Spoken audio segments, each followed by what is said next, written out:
కల్వకుంట్ల కవిత కొత్త పార్టీ ఆలోచనను స్వాగతిస్తున్న ఆమె నోరు నొక్కుతున్న బీఆర్ఎస్ గులాబీ పార్టీ కుటుంబంపై కవిత అసంతృప్తి టీపీసీసీ మీడియా కమిటీ చైర్మన్ సామ రామ్మోహన్ రెడ్డి.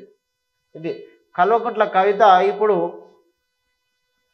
బీఆర్ఎస్ పార్టీ ఇప్పటికే ఎంతమంది అయినా నా మీద విమర్శలు చేస్తున్నప్పటికీ బీఆర్ఎస్ పార్టీగా ఎందుకు నా విషయం పట్ల స్పందిస్తలేదు, పార్టీ స్పందించాలి అని చెప్పేసి చాలా సందర్భాల లోపల మీడియా ముఖంగా మాట్లాడుకొచ్చింది. ఈ క్రమం లోపల కవిత కొత్త పార్టీ పెట్టేటువంటి ఆలోచనలో ఉన్నట్టుగా తెలుస్తూ ఉన్నది.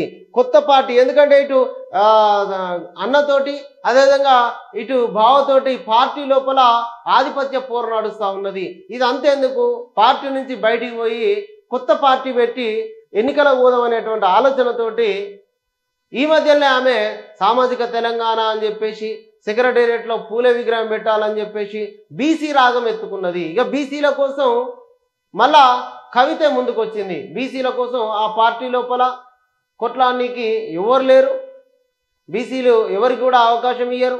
కాబట్టి బీసీ రాగం ఎత్తుకున్నది కవిత. దా క్రమం లోపలనే కొత్త పార్టీ పెట్టే ఆలోచన లోపల కూడా కవిత ఉన్నట్టుగా తెలుస్తూ ఉన్నది. ఈ నిజంగానే కవిత కొత్త పార్టీ పెడితే ఆ ఆలోచన ఖచ్చితంగా స్వాగతించాల్సిందే.